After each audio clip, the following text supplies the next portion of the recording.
নমস্কার এবং welcome to the GK academy channel. আমার নাম সর্বজিৎ। মথুরাতে মানে উত্তরপ্রদেশের মথুরাতে একটা মন্দির রয়েছে, যে মন্দিরটার নাম কেশবদেব মন্দির। এবং এই মন্দিরটা ঠিক একদম পাশেই একটা মসজিদ রয়েছে, যে মসজিদটার নাম শাহী ঈদগাহ মসজিদ। এই মন্দিরটা এবং মসজিদটার ছবি তোমরা ব্যাকগ্রাউন্ডে দেখতে পাচ্ছ। কথিত আছে যে যে জায়গায় এই মসজিদটা তৈরি করা হয়েছে সেটা অ্যাকচুয়ালি আগে একটা হিন্দু মন্দির ছিল, এবং এই জায়গাতেই ভগবান শ্রীকৃষ্ণের জন্ম হয়েছিল। তো সেই কারণে এইটা কৃষ্ণ জন্মভূমি নামে পরিচিত। এবং হিন্দু পক্ষ এই বিষয়ে একটা কেস উত্তরপ্রদেশের একটা লোয়ার কোর্টে নিয়ে তোলে, যে এই জায়গাতে একটা মন্দির নির্মাণ করতে হবে। অ্যাকচুয়ালি এখানে একটা বিবাদিত জমি রয়েছে, বিতর্কিত জমি রয়েছে, সেইটার উপরে একটা মন্দির নির্মাণ করতে দিতে হবে এবং সেখানে পুজো করতে দিতে হবে। এইরকম দাবি জানিয়ে একটা কেস উত্তরপ্রদেশের একটা কোর্টে যায়। সেই কেসটা যায় পরবর্তীকালে হাইকোর্টে। তো এই বৃহস্পতিবার হাইকোর্ট একটা গুরুত্বপূর্ণ রায় দিয়েছে যে কৃষ্ণ জন্মভূমি ঈদগাহ মসজিদের যে চত্বর, সেখানে সমীক্ষা চালানো হবে। অর্থাৎ এখানে দেখা হবে সমীক্ষা করে যে আদেও এটা কোনো মন্দিরের উপরে নির্মিত কিনা, যেটা অ্যাকচুয়ালি দাবি করা হচ্ছে সেটা সঠিক কিনা, সেটা অনুমতি দিচ্ছে হাইকোর্ট। এবং এই পরিপ্রেক্ষিতে আমরা আলোচনা করব যে কৃষ্ণ জন্মভূমি শাহী ঈদগাহ যে মামলা, সেটা কিভাবে শুরু হয়, পরপর কি ডেভেলপমেন্ট হয় সেই সম্পর্কে, রিসেন্টলি যে সমীক্ষার অনুমতি দিয়েছে সেই সম্পর্কে ডিটেলসে আলোচনা করব। তার সাথে সাথে এই সম্পূর্ণ মন্দির এবং মসজিদটার ইতিহাস সম্পর্কে জানবো, যে এই মন্দিরটা কিভাবে তৈরি হয় বা মসজিদটাই বা কিভাবে তৈরি হয়। তবে এখানে আমি একটা কথা বলে রাখি, যে এখানে আদেও আগে মন্দির ছিল কিনা বা পরবর্তীকালে এখানে মন্দিরের ওপরে মসজিদ তৈরি হয়েছে কিনা, সেই বিতর্কিত অংশের মধ্যে আমি যাব না, কারণ সেটা এখনো পর্যন্ত যেহেতু কোর্টের বিচারাধীন, সেই ক্ষেত্রে আমি কোনো বক্তব্য সেখানে দিতে পারবো না। এই পুরো মামলাটা শেষ হওয়ার পর যদি কোনো নতুন রিপোর্ট আসে তখন আমি আলাদা করে ভিডিও বানাবো, বাট অ্যাকচুয়ালি আমি এখন আলোচনা করব এই কেসটা সম্পর্কে এবং এই মন্দির এবং মসজিদটার ইতিহাস সম্পর্কে। তো welcome to the GK academy channel. আমার নাম সর্বজিৎ।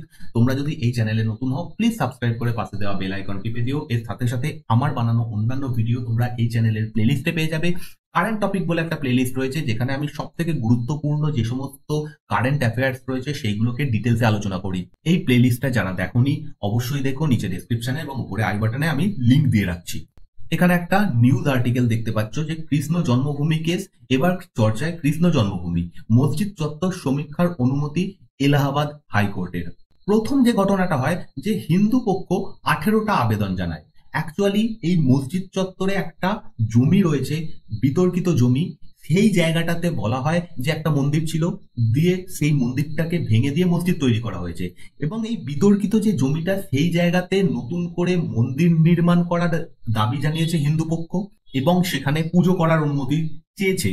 কারণ তাদের বক্তব্য হচ্ছে এই জায়গাটা খুব পবিত্র, সেই জায়গায় ভগবান কৃষ্ণের জন্ম হয়েছিল। অন্যদিকে মুসলিম পক্ষ 11 দফা আপত্তি জানায়, যে অ্যাকচুয়ালি যে জমিটা রয়েছে সেখানে অন্য কাউকে সেটা হস্তান্তর করা বা মন্দির নির্মাণের অধিকার কারণ নেই। কারণ তারা এখানে দেখাচ্ছে যে ভারতে বেশ কিছু আইন রয়েছে, এই সমস্ত আইনের ভিত্তিতে এরকম করা যায় না। কিন্তু এই দাবি খারিজ করে দেওয়া হয়।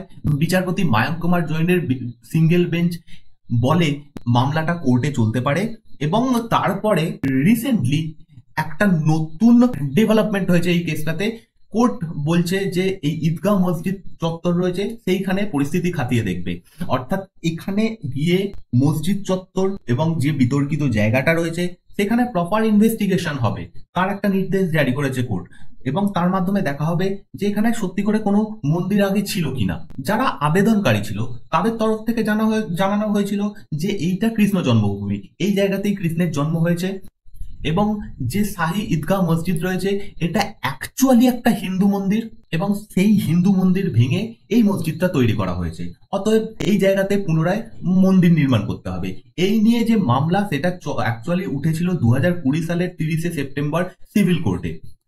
এখানে মামলাতে বলা হয়েছিল প্রথম মসজিদের যে অঞ্চলটা রয়েছে সেটা সরিয়ে ফেলতে হবে, সেখানে মন্দির নির্মাণ করতে দিতে হবে, এবং সেকেন্ড এই জায়গাতে পুজো করার অনুমতি দিতে হবে। কিন্তু সিভিল কোর্ট সেই সময়তে এই আবেদন খারিজ করে দেয়। এরপরে পুনরায় আবেদনকারীরা অর্থাৎ হিন্দু পক্ষ মথুরা জেলা আদালতে অর্থাৎ ডিস্ট্রিক্ট কোর্টে এই বিষয়ে আবেদন করে। সেখানে তারা জানায় যে কৃষ্ণের উপাসক হিসেবে তাদের কৃষ্ণ জন্মভূমিকে সুরক্ষিত রাখার অধিকার রয়েছে। তখন মথুরা জেলা আদালত 2022 সালে নতুন ভার্ডিক্ট জানায় যে এই মামলাটা চালানো যেতে পারে। অর্থাৎ সিভিল কোর্ট যে রায় দিয়েছিল যে মামলাটা চালানোই একদমই যাবে না, সেটা নয়, এখানে মামলা চলতে পারে। 2023 সালে মে মাসে ফার্দার ডেভেলপমেন্ট হয়। এখানে মামলা চলে আসে হাইকোর্টের হাতে। ডিস্ট্রিক্ট কোর্ট থেকে এটা চলে আসে হাইকোর্টের হাতে, এবং সেই সময় যিনি বিচারপতি ছিলেন নলিন কুমার শ্রীবাস্তব, তিনি জানান যে অন্যান্য পক্ষের মতামত এখানে দরকার, এবং সেই সময় থেকে এই মামলাটা পেন্ডিং অবস্থায় থাকে। এখন এই মামলাটার পুনরায় একটা ডেভেলপমেন্ট হয়েছে যে এই জায়গাটাতে সমীক্ষা করে দেখা হবে যে এখানে মন্দির ছিল কিনা। এবার আমরা যদি বিতর্কটা সম্পর্কে দেখি, অর্থাৎ কৃষ্ণ জন্মভূমি শাহী ঈদগাহ মসজিদ যে বিতর্ক, সেখানে এই যে মসজিদটা রয়েছে শাহী ঈদগাহ মসজিদ, এটা তৈরি করেন সম্রাট ঔরঙ্গজেব। এখানে ছবিতে তোমরা দেখতে পাচ্ছ এখানে যে মন্দিরটা রয়েছে এটা পরে তৈরি হয়েছে, অনেকটাই পরে তৈরি হয়েছে। এটার ইতিহাস সম্পর্কে যাচ্ছি। এই মন্দিরটার নাম হচ্ছে কাটরা কেশবদেব মন্দির। কেশবদেব মন্দির নামে এটা পরিচিত, মথুরাতে অবস্থিত উত্তরপ্রদেশে, এবং তার পাশে আছে এটা শাহী ঈদগাহ মসজিদ। যেমনটা বলছিলাম যে এই মসজিদের একটা জমি রয়েছে, যে জমিটার পরিমাণ হচ্ছে 13.77 একর, এবং এই জমিটা নিয়ে অ্যাকচুয়ালি বিতর্কের কারণ কি সেটার একটা ইতিহাস রয়েছে, সেটা একটু পরে বলছি। বাট এই যে জমিটা, সেই জায়গা থেকে মসজিদ, এখানে যে মামলাটা করা হয়েছে সেখানে সম্পূর্ণ মসজিদটা সরিয়ে ফেলার দাবি করা হয়নি। এখানে বলা হয়েছে যে এই বিতর্কিত যে অংশটা রয়েছে সেই জায়গা থেকে মসজিদের যে অংশটা রয়েছে সেটা সরাতে হবে এবং সেখানে মন্দির তৈরি করতে দিতে হবে। রিসেন্টলি এই বৃহস্পতিবার এখানে বৈজ্ঞানিক সমীক্ষার অনুমোদন দিয়েছে। এর আগে তোমাদের যদি মনে থাকে, আমি একটা অলরেডি ভিডিও বানিয়ে রেখেছি, এই চ্যানেলের প্লেলিস্টে রয়েছে, যে জ্ঞানবাপী মসজিদ। জ্ঞানবাপী মসজিদ নিয়েও সেম একটা বিতর্ক রয়েছে, যে সেখানে অ্যাকচুয়ালি একটা মন্দির ছিল, সেটা পরবর্তীকালে মসজিদে রূপান্তরিত করা হয়েছে। এটা সঠিক কিনা জানার জন্য সেই জ্ঞানবাপী মসজিদের চত্বরেও একটা সমীক্ষা অলরেডি করা হয়েছে। ঠিক সেইভাবে সেম সমীক্ষা করার এখানে নির্দেশ দিয়েছে এলাহাবাদ হাইকোর্ট, এবং এরকম সমীক্ষা নর্মালি করে থাকে আর্কিওলজিক্যাল সার্ভে অফ ইন্ডিয়া, যেটা হচ্ছে সব থেকে সর্বোচ্চ বডি এই ধরনের সমীক্ষার ক্ষেত্রে। বিচারপতি এটা বলেন যে এরপরে সমস্ত সমীক্ষা হয়ে যাওয়ার পর 18ই ডিসেম্বর পুনরায় সিদ্ধান্ত নেওয়া হবে যে অ্যাকচুয়ালি এখানে কি করা উচিত। এই কেসটা সম্পর্কে জানার জন্য আমাদের এই মন্দির এবং মসজিদের যে ইতিহাস সেটা সম্পর্কে জানতে হবে। এই সম্পর্কে দ্য ইন্ডিয়ান এক্সপ্রেস একটা ডিটেলস আর্টিকেল তৈরি করেছিল, যে আর্টিকেলের সম্পূর্ণ যে ইতিহাস সেটা তুলে ধরা হয়েছিল। এখানে যে মন্দিরটা রয়েছে মথুরাতে, এই মন্দিরটা অ্যাকচুয়ালি খুব প্রাচীন একটা মন্দির।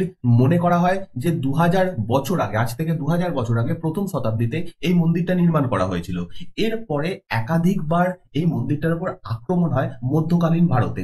1017-18 খ্রিস্টাব্দে সুলতান গজনবী অর্থাৎ সুলতান মাহমুদ তিনি আক্রমণ করেন এবং এই মন্দিরটা ধ্বংস করেন। এখানে ডেটটা একটু উল্টো পাল্টা হয়ে গেছে, এটা যেটা 1017-18 এই সময়তে গজনীর মাহমুদ আক্রমণ করে, আর 1458 থেকে 1517 খ্রিস্টাব্দে দিল্লির সুলতান সিকান্দার লোদি এই মথুরা জায়গাটাকে আক্রমণ করে। অ্যাকচুয়ালি এই মথুরাতে এই একটা মন্দির ছিল না, এটা ছাড়াও একাধিক মন্দির এই জায়গাতে ছিল।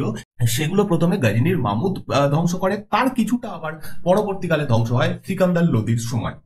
1458 থেকে 1517 এই সময় সিকান্দার লোদি দিল্লির সুলতান ছিলেন। এরপরে আকবরের শাসনকালে নতুন করে এখানে কয়েকটা মন্দির তৈরি করা হয়। এখানে মন্দিরগুলোতে জমিদান করা হয়, রাজস্ব অনুদান দেওয়া হয়। এর মাধ্যমে বেশ কিছু মন্দির পুনরায় তৈরি হয় এই সময়, আকবরের সময়।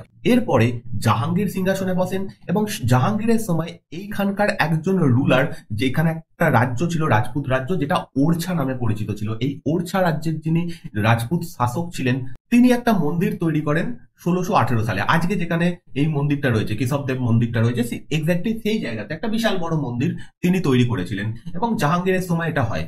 কিন্তু সমস্ত কিছু চেঞ্জ হয়ে যায় যখন ঔরঙ্গজেব সিংহাসনে বসে। 1669 সালে ঔরঙ্গজেব এই মথুরা জায়গাটা আক্রমণ করে, এবং এখানে যত হিন্দু মন্দির রয়েছে, যত হিন্দু বিদ্যালয় রয়েছে, অর্থাৎ সেই সময় টোল যেগুলো হতো, মথুরা একটা গুরুত্বপূর্ণ সংস্কৃত লিটারেচারের কেন্দ্র ছিল, সেখানে পড়াশোনা হতো, তো সেই সমস্ত কিছু ধ্বংস করে দেওয়ার নির্দেশ দেন, এবং তার মাধ্যমে কাশী বিশ্বনাথ মন্দির ধ্বংস হয় এই সময়। তার সাথে সাথে যে মন্দিরটা এই 1618 সালে তৈরি হয়েছিল সেই মন্দিরটাও ধ্বংস হয়ে যায়। এছাড়াও অনেক মন্দির এই সময় ধ্বংস হয়, তার মধ্যে এই দুটো মন্দির সব থেকে ইম্পর্টেন্ট ছিল, কাশী বিশ্বনাথ মন্দির এবং কৃষ্ণ জন্মভূমি যে মন্দিরটা সেটা। এবং তার পরের বছর 1670 খ্রিস্টাব্দে ঔরঙ্গজেব এই জায়গাতে একটা মসজিদ নির্মাণ করার নির্দেশ দেন, যেটাই শাহী ঈদগাহ মসজিদ নামে পরিচিত। ঔরঙ্গজেবের মৃত্যুর পর আবার এখানে মন্দির নির্মাণ হয়। তার আগে এই কাশী বিশ্বনাথ মন্দির যেটা, সেটা তৈরি করেন অহল্যাবাই হোলকার। ইনি একজন হোলকার ফ্যামিলির মারাঠা সর্দার ছিলেন। তিনি এই মন্দিরটা পরবর্তীকালে নির্মাণ করেন। এরপর আসে ব্রিটিশ শাসন। ব্রিটিশ শাসনের সময় এই জায়গাটা, যেখানে শাহী ঈদগাহ মসজিদ রয়েছে, তার কাছে একটা 13.37 একর জমি ছিল, সেটা নিলাম করে। এবং এই নিলামটাতে অংশগ্রহণ করে রাজা পাটনিমাল, যিনি এই জায়গাকার একজন স্থানীয় রাজা ছিলেন, এবং তিনি সেই জায়গাটা কিনে নেন। যখন তিনি এই জমিটা কেনেন, সেই সময় কোনো মন্দির ছিল না, অর্থাৎ মন্দির যেটা আগে ছিল ঔরঙ্গজেবের সময় ধ্বংস হয়ে গেছিল, মসজিদটা ছিল, তার পাশে একটা জায়গা তিনি কেনেন। এবং এই 13.37 একর যে জমিটা, সেটা নিয়ে অ্যাকচুয়াল এখন বিতর্কটা চলছে। যে হিন্দু পক্ষ, তাদের দাবি এই 13.37 একর জমি সেটা অ্যাকচুয়ালি রাজা পাটনিমালের জমি। হিন্দু পক্ষের দাবি যে 13.37 একর যে জমিটা, সেটা অ্যাকচুয়ালি শাহী ঈদগাহ মসজিদ যেটা, তার মধ্যে রয়েছে, এর মধ্যে কিছুটা অংশ রয়েছে, তো সেইটাকে বাদ দিতে হবে। এটাই অ্যাকচুয়ালি দাবি এখন রয়েছে। কিন্তু শাহী ঈদগাহ মসজিদের তরফ থেকে জানানো হয়েছে বা মুসলিম পক্ষ থেকে জানানো হয়েছে যে না, 13.37 একর যে জমি, সেটা মসজিদের মধ্যে নেই, সেটা সম্পূর্ণ আলাদা জমি ছিল। যাই হোক, এই রাজা পাটনিমালের যে জমিটা, পরবর্তীকালে রাজাও ছিল না, রাজত্বও ছিল না, তো রাজা পাটনিমালের যারা বংশধর ছিল, তারা 1944 সালে একজন শিল্পপতি, যার নাম হচ্ছে যুগল কিশোর বিড়লা, তার কাছে সেই জমিটা বিক্রি করে দেন। 1951 সালে এই যুগল কিশোর বিড়লা এখানে একটা মন্দির নির্মাণের জন্য ট্রাস্ট তৈরি করেন, যেটা শ্রীকৃষ্ণ জন্মভূমি ট্রাস্ট নামে পরিচিত। যেহেতু এই জায়গাতেই কৃষ্ণের জন্ম হয়েছিল বলে সকলে মনে করে, এবং মনে করা হয় যেহেতু এখানে একটা মন্দির ছিল, সেই জন্য পুনরায় একটা মন্দির তৈরি করার জন্য এখানে একটা ট্রাস্ট তৈরি করা হয়। যে ট্রাস্টের আন্ডারে 1953 সালে মন্দির নির্মাণ কাজ শুরু হয় এবং 1983 খ্রিস্টাব্দে সমাপ্ত হয়, দিয়ে আজকের যেই মন্দিরটা, অর্থাৎ কেশব দেব মন্দির, সেটা তৈরি করা হয়। তো এইভাবে শাহী ঈদগাহ মসজিদের পাশেই এই কেশব দেব মন্দির তৈরি হয়। এবার যে প্রবলেমটা একটু আগে বলছিলাম, যে 13.37 একর জমিটা নিয়ে, সেইটা কোথায় অবস্থিত, অর্থাৎ এই অংশটা মসজিদের মধ্যে অবস্থিত নাকি এটা মসজিদের বাইরে অবস্থিত, এবং এই 13.37 একর যে জমি, তাতে আগে যে কৃষ্ণ জন্মভূমি মন্দির ছিল, সেটার কোনো অংশ আছে কিনা, সেটাই অ্যাকচুয়ালি এখন দেখা হবে। এবং তারপরে এই মামলার যে রায়, সেটা আমরা দেখতে পাবো। আশা করছি তোমাদের আমি পুরো বিষয়টা বোঝাতে সক্ষম হয়েছি। এবং তোমরা যদি এই পিডিএফটা পেতে চাও, টেলিগ্রাম চ্যানেলে চলে যাও, নিচে ডেসক্রিপশনে লিংক দেওয়া রয়েছে, সেখানে আমি সমস্ত পিডিএফ দিয়ে থাকি। এছাড়া যদি তোমাদের কিছু বলার থাকে, টেলিগ্রাম গ্রুপ রয়েছে, ফেসবুক চ্যানেল রয়েছে এবং ইনস্টাগ্রাম পেজ রয়েছে, সেখানে তোমরা আমাকে মেসেজ করতে পারো, ডাইরেক্ট মেসেজ। আমি তোমাদের টাইম মতো রিপ্লাই দিয়ে দিতে পারবো। থ্যাংক ইউ এই ভিডিওটা দেখার জন্য।